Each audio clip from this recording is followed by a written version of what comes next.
dalam 3 pertanyaan, menemukan atau mencapai kebenaran.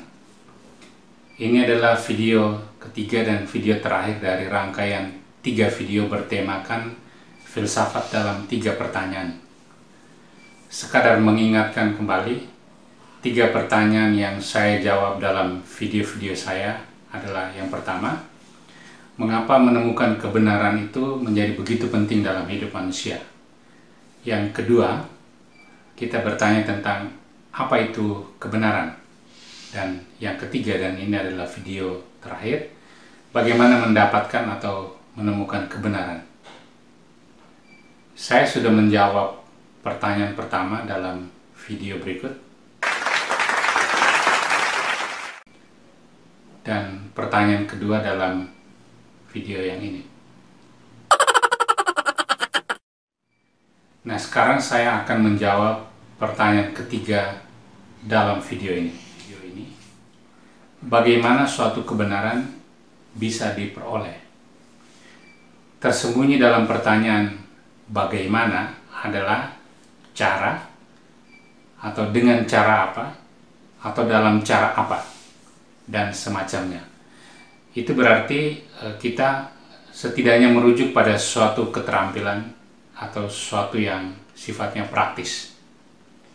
Nah, bagi saya, jawaban terhadap pertanyaan ini tetap tidak bisa dipisahkan dari setidak-tidaknya 4 teori kebenaran yang sudah kita ketahui atau yang sudah pernah Anda pelajari, yakni teori kebenaran korespondensi, teori kebenaran koherensi, pragmatis, dan performatif. Nah, saya akan mencoba berangkat dari keempat teori kebenaran ini, tetapi dengan fokus pada hal yang negatif atau kurang dari masing-masing teori kebenaran tersebut. Nah, fokus saya kemudian adalah ingin mencapai pada kesimpulan bahwa ternyata proses mencari atau menemukan kebenaran itu bersifat dinamis, dan bahwa kebenaran yang kita capai itu tidak pernah bersifat penuh atau final.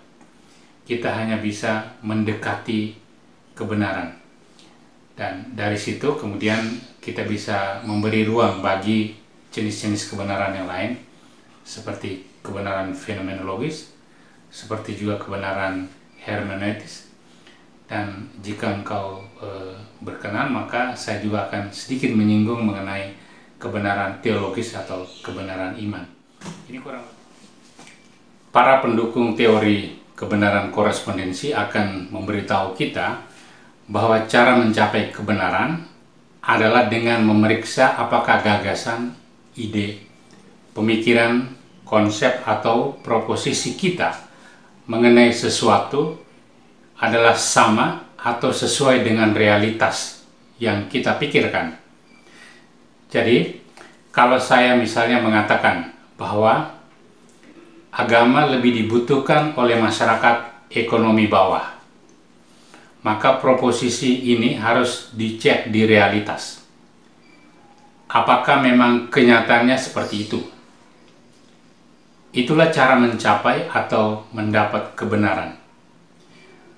Begitu sudah ada kecocokan atau kesesuaian atau korespondensi antara ide atau gagasan kita mengenai realitas dan realitas itu sendiri, maka menurut para penganut kebenaran ini, kebenaran telah dicapai. Suka atau tidak, teori kebenaran korespondensi akan membawa kita kepada semacam sikap skeptisisme mengenai dunia, mengenai realitas di luar pikiran kita. Kok bisa? Perhatikan baik-baik. Apakah Anda yakin bahwa korespondensi atau kecocokan antara pikiran kita mengenai sesuatu dan realitas yang kita pikirkan itu dapat dipastikan? Kalau Anda yakin bahwa ini bisa dipastikan, coba sekarang fahami hal berikut. Menerima teori kebenaran korespondensi itu mengandaikan bahwa kita dapat keluar terlebih dahulu dari pikiran kita, supaya kita dapat membandingkan apa yang sedang kita pikirkan. Dalam hal ini adalah ide atau gagasan atau konsep kita mengenai suatu realitas dengan realitas yang dianggap independen terhadap pikiran kita tersebut. Dan itu tidak mungkin terjadi.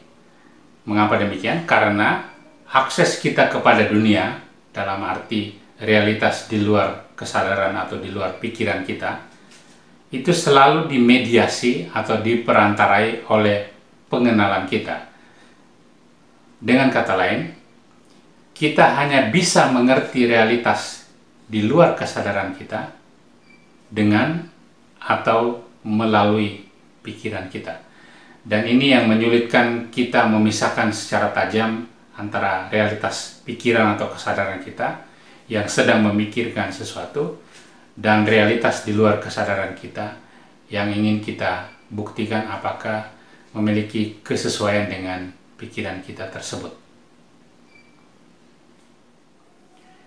Dengan ini saya ingin mengatakan bahwa meninggalkan pikiran kita untuk bisa mengecek dan mengerti realitas pada dirinya adalah pekerjaan yang sia-sia. Dalam arti itu, sekarang kita mengerti dengan lebih baik apa yang pernah dikatakan oleh Immanuel Kant mengenai pengetahuan. Bagi Immanuel Kant, kita tidak pernah bisa memahami atau menangkap realitas pada dirinya atau apa yang dia sebut sebagai das Ding an sich. Realitas menurut Kant selalu dimengerti dalam atau melalui kategori-kategori tertentu. Mencapai atau menemukan kebenaran melalui jalan kebenaran korespondensi.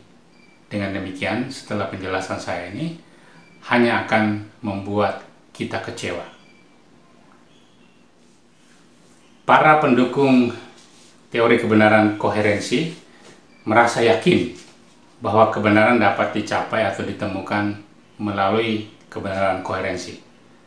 Caranya adalah dengan merujuk konsep, gagasan, atau ide kita mengenai suatu realitas kepada proposisi-proposisi tertentu yang sudah ada dan yang telah diterima sebagai benar, entah oleh suatu masyarakat atau oleh suatu komunitas ilmiah. Dalam proses berpikir, kehadiran dari proposisi-proposisi rujukan tersebut biasanya diterima secara a priori, dalam arti diterima begitu saja, diterima tanpa harus membuktikannya, diandaikan. Padahal proposisi-proposisi yang kita rujuk tersebut selain bersifat metafisik, kebenarannya pun masih belum teruji. Jadi, kalau saya mengatakan bahwa ini adalah contoh, orang yang tidak seagama tidak akan masuk surga, dan saya membenarkan pernyataan atau proposisi saya ini dengan merujuknya pada ajaran agama saya, maka disitulah kita melihat contoh dari cara berpikir dengan menggunakan teori kebenaran koherensi. Apa yang saya pikirkan dan saya katakan dalam hal ini adalah contoh saya, orang yang tidak seagama denganku itu tidak masuk surga. Hal tersebut bersifat koheren dengan isi ajaran agama saya. Dan koherensi itu saya temukan dengan merujuk kepada ajaran agama yang saya anut. Jika serangkaian ajaran agama yang membenarkan cara berpikir saya tersebut kita sebut sebagai sistem metafisika, maka sebenarnya ada dua kritik yang dapat kita ajukan. Yang pertama, sistem metafisika yang saya rujuk atau saya referensikan tersebut tidak pernah bisa dapat diandalkan sebagai yang berfungsi untuk menyediakan informasi mengenai watak atau mengenai karakteristik objek dalam dunia real. Dari perspektif filsafat feminis misalnya, sistem metafisika yang sifatnya abstrak tersebut itu tidak akan pernah bisa menjelaskan seluruh sifat dan perangai dari masing-masing individu yang konkret. Jika kita ngotot mempertahankan dan terus merujuk ke sistem metafisika semacam ini, maka kita hanya akan menjadi sangat sewenang-wenang terhadap orang lain. Kedua, kalaupun bisa diapresiasi, rujukan kepada sistem metafisika yang abstrak itu sebenarnya hanya mau menegaskan bahwa kita dapat menarik beragam kesimpulan atau lebih dari satu kesimpulan berdasarkan aksioma-aksioma yang kita rujuk tersebut. Nah, kalau kita perhatikan, bukankah itu adalah cara berpikir deduktif? Dalam arti itu, mengandalkan kebenaran koherensi untuk mencapai kebenaran juga tidak akan dapat memuaskan keinginan tahu kita. Bagaimana dengan menemukan kebenaran melalui jalan kebenaran pragmatis? Kebenaran pragmatis sangat mengutamakan atau mengagungkan manfaat atau utilitas dari sebuah kebenaran. Jadi sesuatu itu hanya benar jika mendatangkan atau membawa manfaat. Kita ambil contoh, kebijakan pemerintah soal social distancing hanya akan benar jika kebijaksanaan itu membawa manfaat, yakni mencegah penularan penyakit menular. Nah, problemnya adalah apakah sesuatu itu bermanfaat karena benar atau sesuatu itu benar karena bermanfaat. Ini dua hal yang berbeda. William James sebagai penggagas teori kebenaran pragmatis mengatakan bahwa kedua hal itu sama saja. Kaum pragmatis tidak mau membedakan kedua hal tersebut. Apakah sesuatu itu benar karena bermanfaat atau apakah sesuatu itu bermanfaat karena benar. Mereka menganggapnya sebagai sama saja. Padahal secara etis kegagalan membedakan keduanya itu justru bisa mengarah kepada tindakan menghalalkan cara demi mencapai suatu tujuan. Dan ini tentu sangat-sangat tidak etis. Selain itu, keengganan membedakan kedua hal tersebut hanya akan mengekalkan sifat subjektif dari suatu kebenaran, bahwa berbagai pandangan dan opini individu adalah benar sejauh itu mendatangkan manfaat atau utilitas. Jika kita tidak hati-hati, ini justru menyangkal atau menutup pintu bagi upaya bersama kita dalam merumuskan dan menemukan suatu kebenaran bersama atau apa yang disebut sebagai suatu konsensus. Padahal dalam kehidupan bersama sebagai warga, sebagai komunitas, kita membutuhkan kebenaran bersama atau kebenaran yang disepakati dan disetujui pada suatu saat sebagai kebenaran bersama tersebut. Nah, dengan demikian, kalau kita lihat, mengandalkan kebenaran pragmatis untuk mencapai suatu kebenaran juga tidak bisa membantu kita untuk mencapai kebenaran itu sendiri. Dan kalau kita terlalu mengandalkan kebenaran pragmatis, maka kita juga akan menjadi kecewa sendiri. Lalu apakah kebenaran performatif dapat kita andalkan untuk mencapai kebenaran? Kita tahu kebenaran performatif menaruh beban berlebih pada apa yang disebut sebagai performing the act. Bahwa suatu proposisi itu hanya benar jika subjek yang menyatakannya bermaksud atau memaksudkannya demikian, menerimanya demikian, atau mengakuinya demikian. Jadi, ketika misalnya saya mengatakan bahwa merokok itu berbahaya bagi kesehatan. Nah, menurut teori kebenaran performatif, yang saya maksudkan adalah benar bahwa merokok itu berbahaya bagi kesehatan. Dan kebenarannya terletak ketika saya mengatakan benar bahwa merokok itu berbahaya bagi kesehatan. Padahal, tidak semua pernyataan atau proposisi itu kita maksudkan sebagai tindakan melakukan atau melaksanakan sesuatu. Ada proposisi tertentu yang membuka diskusi lebih lanjut karena memberi ruang pada kemungkinan benar dan salahnya sesuatu.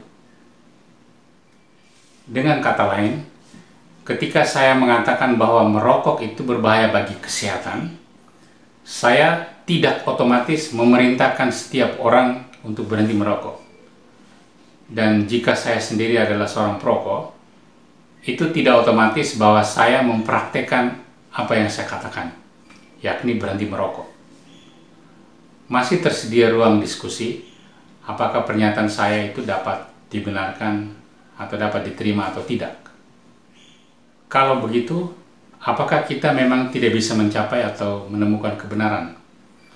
Menjawab pertanyaan ini, mari kita berguru pada para ilmuwan dan tradisi penelitian ilmiah. Para ilmuwan sangat sadar bahwa kebenaran yang sifatnya final dan absolut itu tidak pernah menjadi tujuan dari suatu penyelidikan atau suatu penelitian ilmiah. Dengan kata lain, kita hanya bisa mendekati kebenaran. Karena kebenaran itu sendiri bersifat kebenaran yang mendekati atau approximate truth. Jadi memang tujuan ideal dalam penelitian ilmiah misalnya adalah memang mencapai kebenaran, tapi kebenaran yang dicapai itu tidak pernah bersifat bulat dan final. Sekali lagi. Nah teman-teman, bukankah ini yang kita ketahui sebagai tujuan dari berfilsafat? Bahwa mempraktikkan filsafat itu membuat kita menjadi orang yang mencintai kebenaran dan menjadi pencinta kebenaran. Itu karena hakikat kebenaran yang tidak pernah bersifat penuh dan final. Selain itu, penegasan ini juga membuka ruang bagi yang pertama, kemungkinan adanya kebenaran fenomenologis. Yang kedua, kemungkinan adanya kebenaran hermeneutis. Dan yang ketiga, kebenaran teologis atau kebenaran iman. Ketiga kebenaran yang saya sebutkan terakhir ini memang kita butuhkan dalam hidup kita sehari-hari, terutama ketika kita ingin membangun relasi dengan orang lain atau dengan sesama kita. Kita dapat mencapai kebenaran lewat jalan fenomenologis ketika kita mau memberi ruang dan membiarkan orang lain atau membiarkan realitas menampakkan diri kepada kesadaran kita. Kita dapat mencapai kebenaran lewat jalan hermeneutis ketika pikiran dan bahasa yang kita gunakan memang dimaksud untuk menafsir atau memahami secara lebih dekat realitas atau sesama kita yang berelasi dengan kita. Dan pada gilirannya kita juga dapat mencapai kebenaran melalui jalan teologis atau jalan iman ketika pikiran kita mencoba memahami realitas adikodrati yang tentu saja lebih luas dari pikiran kita sendiri, dan kemudian ketika yang adikodrati menyatakan dirinya, maka pikiran kita menyerahkan dirinya sebagai sikap orang yang beriman kepada realitas adikodrati yang menampakkan diri tersebut. Baik rekan-rekan, mari kita kembali ke pertanyaan awal kita. Bagaimana kita dapat mencapai suatu kebenaran? Jawabannya menurut saya ada dua. Yang pertama, kebenaran tidak pernah bersifat bulat dan final. Kita hanya bisa mendekati kebenaran. Ini yang membuat kita mengambil sikap rendah hati secara intelektual. Kita tidak mau sok tahu begitu. Dan yang kedua, sebisa mungkin kita mengkombinasikan berbagai jalan mencapai kebenaran sebagaimana yang telah saya jelaskan. Kita tidak pernah boleh menjadi fanatik dan hanya mengandalkan salah satu jalan mencapai kebenaran. Karena kalau kita mengambil sikap demikian, kita tidak pernah bisa mencapai kebenaran sebagaimana yang kita inginkan. Dan itu hanya akan membuat kita menjadi orang yang kecewa.